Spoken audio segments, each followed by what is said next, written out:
រិបសួរពុកម៉ែបងប្អូនចាខានជួបគ្នាយូរហើយចាថ្ងៃនេះដែរនាងខ្ញុំមានមុខមីនុយថ្មីចាមកចែកចាយនិងបង្រៀនបងប្អូនពីរបៀបចាដុតដំឡូងឈីសចាបងប្អូនចាបែបងាយចាគ្រឿងផ្សំក៏មិនមានច្រើនហើយក៏មិនពិបាកធ្វើដែរបងប្អូនចាបងប្អូនស្ត្រីមេផ្ទះដែលនៅផ្ទះចាគឺអាចធ្វើឲ្យកូនញ៉ាំបានចាឬក៏អាចយកទៅធ្វើលក់ក៏បានបងប្អូនចាតោះទៅមើលពីគ្រឿងផ្សំដែលយើងមានសម្រាប់ធ្វើដំឡូងឈីសចាមានអ្វីខ្លះទាំងអស់គ្នាចាគ្រឿងផ្សំគឺមានដំឡូងចា1គីឡូចាមានឈីសចាឈីសបងប្អូនយកតែ4ខាំឬក៏កន្លះគីឡូបានហើយចាគឺមានស្ករសហើយនិងម្សៅឆាបងប្អូនចាហើយតមកគឺពងក្រហមទឹកដោះគោខាប់ល្ងខ្មៅហើយនិងប្រេងចាប្រេងឆាចាបងប្អូន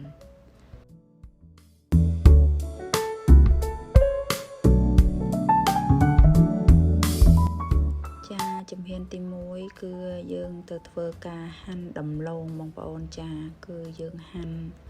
យកចំណិតតូចបែបនេះទៅបងប្អូនចាគឺស្រួលចំហុយឆាប់ងាយផុយចាបងប្អូនអាចហាន់តាមនាងខ្ញុំបែបនេះបានចា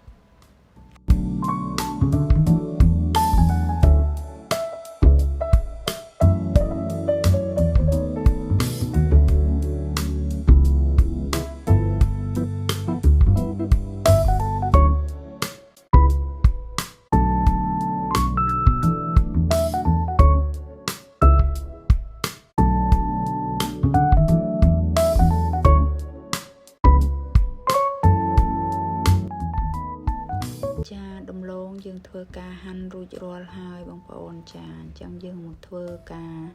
ចំហុយវាបងប្អូនចានេះជាទឹកដែលនេះខ្ញុំបានដាំវាចាគឺពុះហើយបងប្អូនចាអញ្ចឹងយើងក៏ចាក់ដំឡូងចូលចំហុយវាបងប្អូនចាហើយរយៈពេលក្នុងការចំហុយដំឡូងនេះគឺខ្ញុំប្រើពេល10នាទីបងប្អូនចា10នាទីគឺផុយចា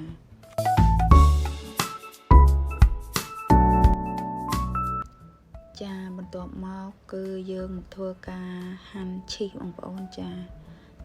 ឈីសនេះដែរនាងខ្ញុំហាន់ទំហំវាជ្រុងប៉ុនធំជាងម្រាមដៃបន្តិចបងប្អូនចាចង់ឈីសនេះបងប្អូនអាចហាន់ទំហំតូចធំតាមចំណង់ចំណូលចិត្តរបស់បងប្អូនបានចាសម្រាប់នាងខ្ញុំគឺហាន់យកជ្រុងបែបនេះហើយទំហំវាគឺធំជាងម្រាមដៃយើងបន្តិចចា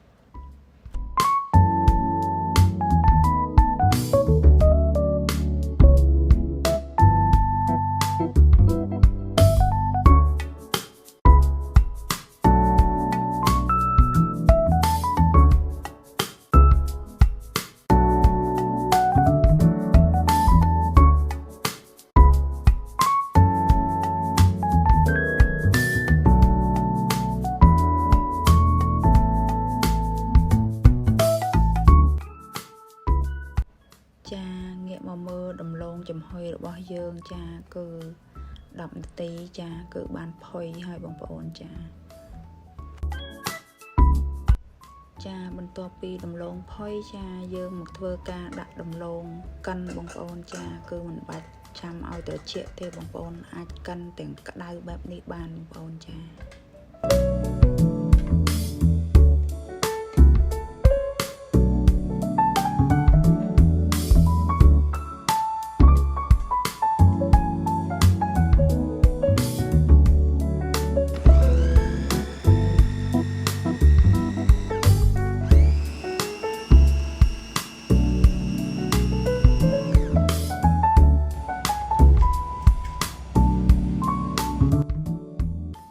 បន្ទាប់ពីធ្វើការកិនរួចចាបើមានដុំណាដែលមិនទាន់ម៉ត់ល្អបងប្អូនអាចយក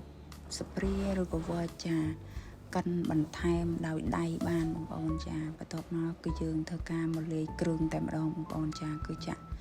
ម្សៅឆាចូលបន្ទាប់មកគឺស្ករសចាស្ករសបន្តិចចាហើយដាក់ទឹកដោះគោខាប់ចូលចាចង់បញ្ជាក់ថាស្ករសនិងទឹកដោះគោគឺបងប្អូនដាក់តាមចំណង់ចំណូលចិត្តបងប្អូនបានចានាងខ្ញុំអត់សូវចូលចិត្តផ្អែមចាគឺខ្ញុំដាក់តិច តែបន្តិចទេបងប្អូនចាបន្ទាប់មកយើងក៏ធ្វើការកូរច្បល់វាឲ្យសព្វចូលគ្នាបងប្អូនចា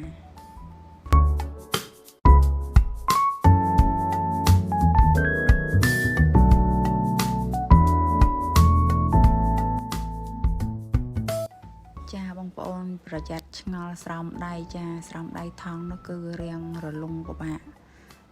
វិចខ្ចប់ពេកនឹងខ្ញុំទៅធ្វើការដូរស្រោមដៃចេញចាបន្ទាប់មកក៏យើងចាប់ផ្ដើមធ្វើការខ្ចប់វាបែបនេះចាបងប្អូនចាគឺខ្ចប់បែប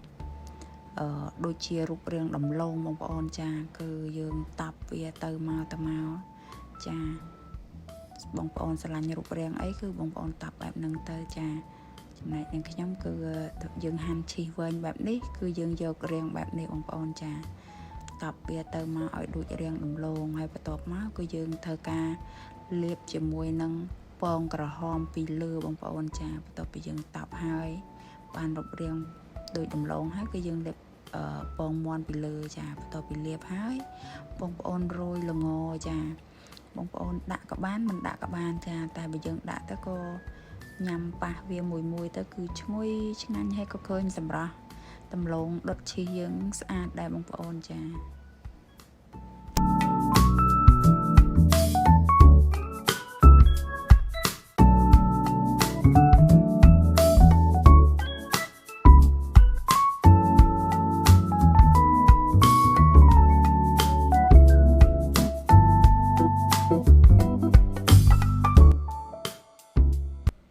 ត្រង់នេះចានាងខ្ញុំធ្វើការលើកប្រេងឆានៅលើបាត់ដៃបន្តិចចាដើម្បីកុំឲ្យជាប់ជាមួយនឹងដំឡូងឬក៏យើងតាប់វាទៅដើម្បីឲ្យវារលោងស្អាតបងប្អូនចា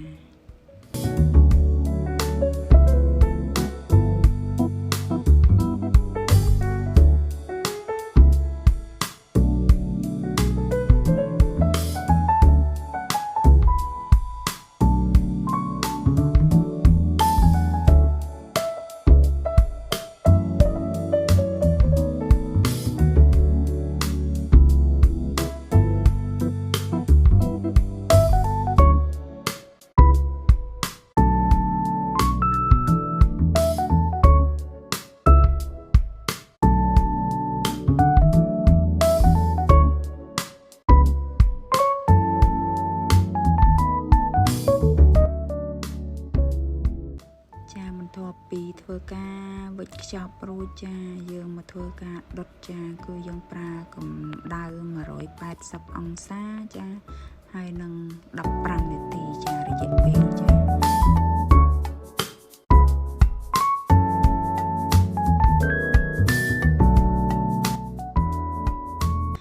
បន្ទាប់ពីដុតបាន10នាទីគឺបងប្អូនបើកវាដើម្បីយើងលាបជាមួយនឹងប្រេងឆាពីលើបងប្អូនចាលាបប្រេងទៅដើម្បីឲ្យធ្វើឲ្យនំដំឡូងរបស់យើងហ្នឹងបានរលោងក្រហមស្អាតចារូបរាងក្រហមស្អាតហើយស្រួយបន្តិចចាបងប្អូន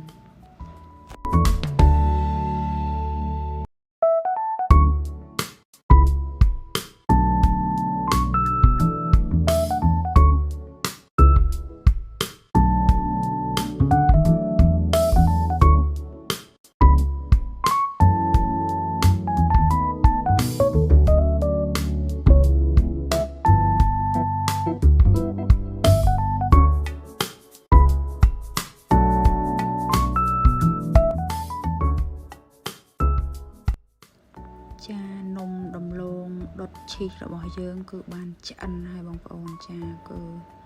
ឃើញទំនងមែនតើបងប្អូនចាបងប្អូនអាចយកទៅធ្វើអនុវត្តចាដើម្បីឲ្យកូនចាញ៉ាំក៏បានបងប្អូនអាចធ្វើលក់ក៏បានបងប្អូនចាអរគុណច្រើនដែលតែងតែតាមដានវីដេអូ channel របស់នាងខ្ញុំចាបងប្អូនជួយចុច subscribe និង like channel របស់នាងខ្ញុំផងចាដើម្បីឲ្យមានកម្លាំងចិត្តធ្វើវីដេអូថ្មី